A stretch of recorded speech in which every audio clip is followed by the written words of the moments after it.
So welcome everyone. Today we are going to do the introduction of the chapter Laws of Motion. The first topic that we are going to discuss today is inertia. What is inertia? Okay, this is the first topic that we are going to discuss today. What is inertia? Actually, it is the inherent property of any material, whether it is living, whether it is not living. Inherent means inbuilt.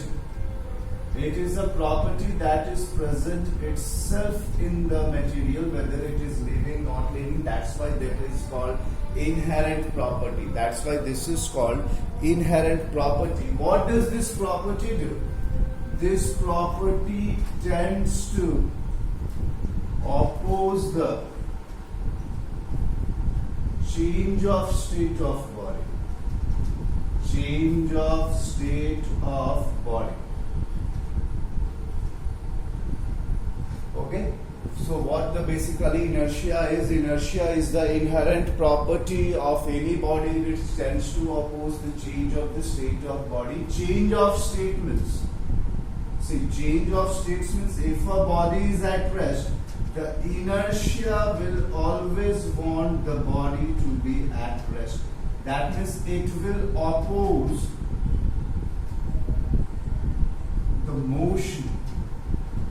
It will oppose the motion. Similarly, if the body is in motion, inertia will always want that the body should be in motion. It does not come to inertia. That is the property of inertia. It is present in each and every body. Again, I am repeating, what is inertia? It is the inherent property of a body by which it tends to oppose the change of state of body. Inertia does not want to change the state of the body. If the body is at rest, the inertia will want that the body should be at rest. If the body is in motion, the inertia will want that the body should be in motion. It will change.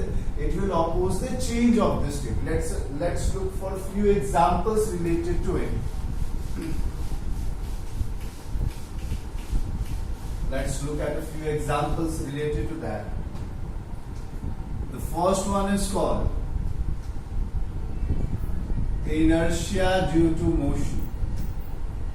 The first one is called inertia due to motion. Inertia due to motion, that means the body is in motion. The body is in motion. That means inertia will support the motion and will oppose the rest. That means if the body is in motion, inertia will want that the body should remain in motion, it should not come into rest. Let's take a few examples regarding to it. If you remember, when brakes are applied suddenly in the moving bus, we get a forward jerk. Why we get a forward jerk? Suppose this is ourselves. We are standing on the moving bus, the bus is moving, we are also moving. If suddenly the brakes are applied, the bus comes into rest. These are our legs. Suppose these are our legs. These are legs with this contact with the surface of the bus.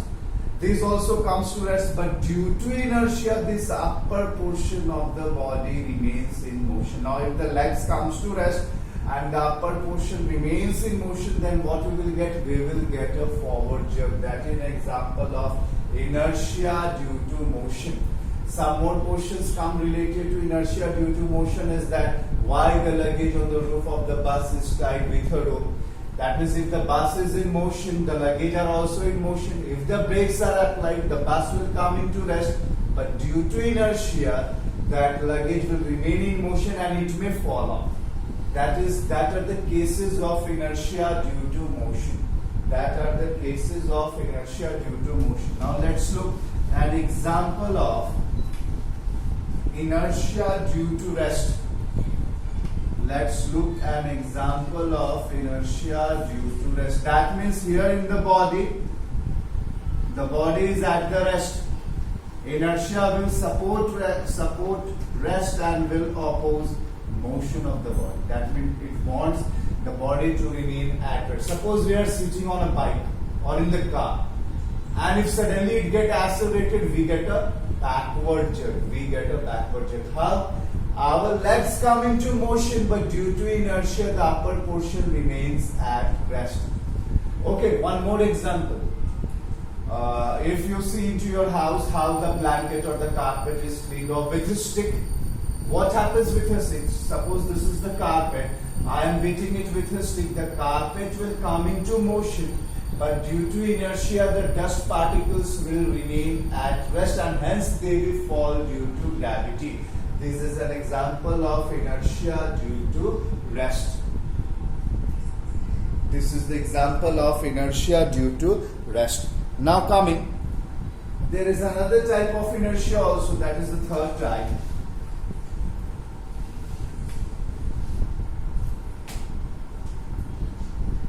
That is known as inertia due to direction. Inertia due to direction. Let's take an example what is inertia due to direction. Suppose a body is moving in a circular motion. These are the 2 points as far as you remember. These are the 2 points. What is the direction of motion at the 2 points? Suppose this is A, this is B. What are the direction of motion? We will draw a tangent to predict the direction of motion, to know the direction of motion. That means this should be the direction of motion, and as you all know, when a body is in uniform circular motion, at each and every point the direction of the body changes. Suppose I have tied a stone in a rope and I am revolving it like this. What will happen if I just release the rope from my hand? It will go tangentially. Suppose I release the rope at this point, it will go tangentially here. Suppose I release the rope at this point, it will go tangentially to its direction because its direction of motion is in that direction, tangentially to the point. That is called inertia due to direction. That is due to inertia due to direction. So again, what is inertia? Inertia is the inherent property of any body by which it opposes the change of the state of the body. There are mainly 3 types of inertia. First was inertia due to motion, in which the inertia supports the motion, opposes the rest. Second was inertia due to rest, in which the inertia supports the rest, opposes the motion of the body. And third is inertia due to direction. That means a body revolving in uniform circular motion when left will always go in its direction of motion. That is called inertia due to direction. Now, coming to the next topic, Newton's first law of motion. Newton's first law of motion.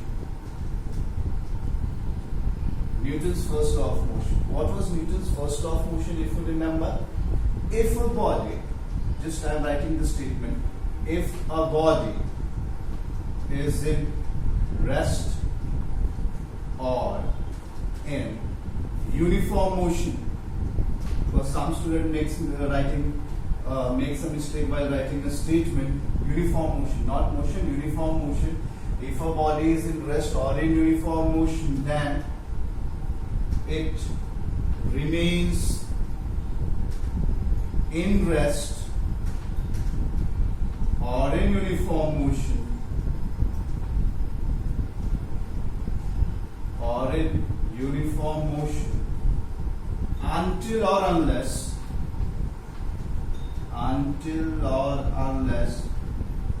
compelled by some external force. Compelled by some external force. What Newton wants to say about from his first law of motion, that if a body is in rest or in uniform motion, it will remain in rest or in uniform motion until or unless we apply some external force. Until or unless some external force is applied. Now my question is, if a body is at rest or in uniform motion, what keeps the body at rest and in uniform motion? What is the property that is keeping the body in rest and in uniform motion? That is inertia. Yes, inertia. That's why this first law of motion is also known as law of inertia. This is also known as law of inertia. Now a question may arise, you can ask, sir, if I throw a marble on the floor, it comes into motion, but after some times it comes into rest. There is no external force acting on it. Actually, there are 2 external forces acting on it. One is gravitational force and one is frictional force. We will get into that later. So this is Newton's first law of motion. If a body is in uniform motion or in rest, that means it will remain in rest or in uniform motion until or unless compelled by some external force. That means if a body is at rest or in uniform motion, what is the force of the body? No need to keep any force. That means force is equals to zero. Just remember this thing. It will be helped in Newton's second law of motion. Okay.